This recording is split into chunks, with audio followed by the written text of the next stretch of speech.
fampifanana moa zany dia mena lohateny ty fampifana ty dia hoe fampandrosoana izy ny vehivavy eto Madagasikara manokana zany a dia betsaka ny vehivavy tsy mahalala ny zo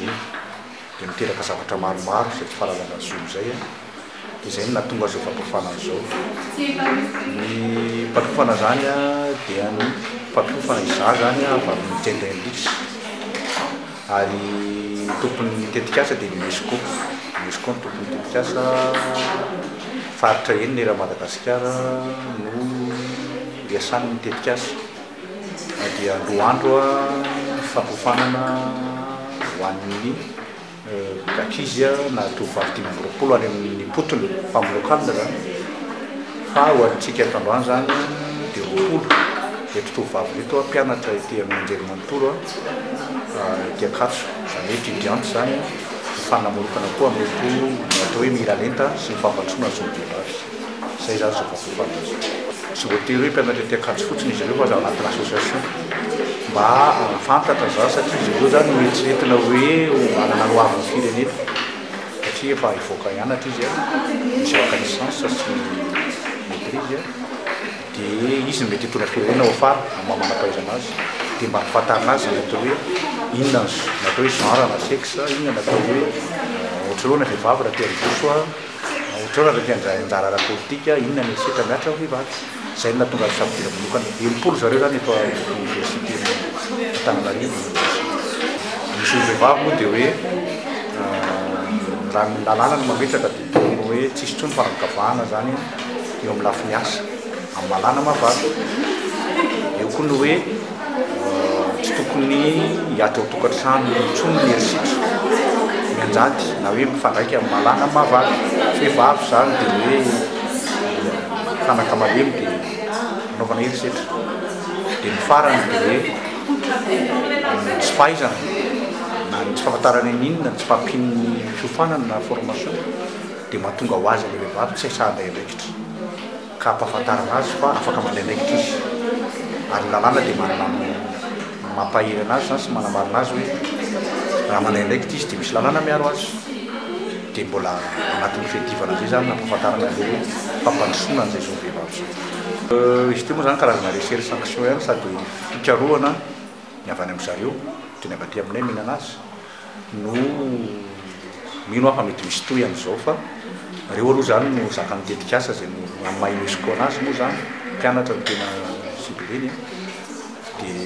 reo no zakany dia reo no nampifanana fa ho anay genderlix manokana moa zany efa manana ny commune zay miaraka saminay ny potony dia efa misy ny comité manokana mitantana an'izany miralenta zany sy ny fampandrosoana fotony ho an'ny UNESCO zany zay miaraka saminay amin'izao ama ONG anay dia UNESCO no tompony projet tompony tetikasa dia reo zany kotana ananany impolo fa misy koa ny tavatavy irakin'ilay zao zany misy impolo daholo ONG manao an'io izany hoe raha zany la rehefa fampandrosoana izy zany rehefa vita ty formation ty dia misy zavatra ivoaka any amin'izareo hoe AIV afaka miara-boajanahary zany no tsy azovaina fa ny asa rehetra dia anana vehivavy zo tsy amin'le sehatra fiasana na talen'olonasa na ho député na ho ministre satria izay le fahafantarana le zo fantany koa zany rehefa vita zao fafanan'izao hoe any amin'ny mihitsiny zany no mila ezaka mba resaka fianarana io resaka fahafantaran-javatra fahalalana ankapobeny mihitsiny mba ahafahany miatrika an'izay fiadivana ny zo an'izay amin'ny fampandrosoana na ho tokantrano na fiarahamonina na fokotana na commune sy firenena mihitsy azy farafaratsy aloha zany mba misy hoentiny eo amin'ny fiainana andavanandro aloha zany le fahafantarana izy satria marobe ny fiseho an'ilay fanavakavahana zay mianjady aminy faharoa manarak'izay dia misy fantany hoe misy zavatra omena anazy ahafantarana reto ny lalàna izay azo medivana raha ohatra ka hiarana zay zay na hiarana ilay fanambanin-jo zay mety mahazo anazy fahafantarana azy zany dia mety ahafahany mba mandroso violence amin'ny teny gasy moa zany hoe herisetra misy karazany betsaka ny herisetra misy ny herisetra ho tokantrano misy ny herisetra nampiasana misy ny herisetra entin'ny fiarahamonina fa ny ankapobeny zany dia nampianarety hoe violence basée sur le genre zany hoe herisetra mifandraiky amin'ny mahalana amin'ny mahavavy hoe lehilahy ve iny dia nanaova herisetra amin'ny mahavehivavy azy ve dia forceny izy violeny izy ny fahalemeny ve zay zany ohatra hoe anam-piasana izy misy lehibe ny orinasa dia mitaky relation sexuelle na hoe firaisana rehefa amin'ny zay mpiasa ho mbany fifezana ohatrohatr'izay zany le erisetra tiana bavaka koatrany hoe tonga dia direct moa zany hoe misy jolany mitaotrano a tonga dia violona io moa dia efa le raha malala fa efa crime fa ty erisetra ty zany tena hoe misy koa ohatra hoe raha miditra amin'ny toeram-piasana anankiray dia tsy misy toerana sahazam-behivavy misy toerana sahazam-dehilahy erisetra daholo zany raha mijerevantsika teo zao navoaka ny sarety hoe fatahorana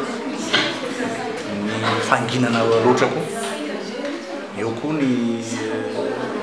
tsy fahaizana mampahalalana zany manque d'information tena tsy matahotra ho azy rehefa tsy ampahalalana io zany tena azo fahantrana roa ny tena betsaka tobay ny solution moa zany dia efa mahavantara ny sensibilisation ihany no tena ataonay zany dia fiaroran-tena zany na fandefasana an'izareo hoe ary misy sy ampanao manokana mikarakara raha hiarana zany any amin'ny fiarahamonina zay misy anareo comme commune makany amin'ny CCJ makany amin'ny polisy makany amin'ny gendarme makany amin'ny tany filamina arakaraka izay zavatra miseho afaka mitory fa matetika le vehivavy moa zany dia mangina fotsiny dia miaritra fotsiny zavatra miseho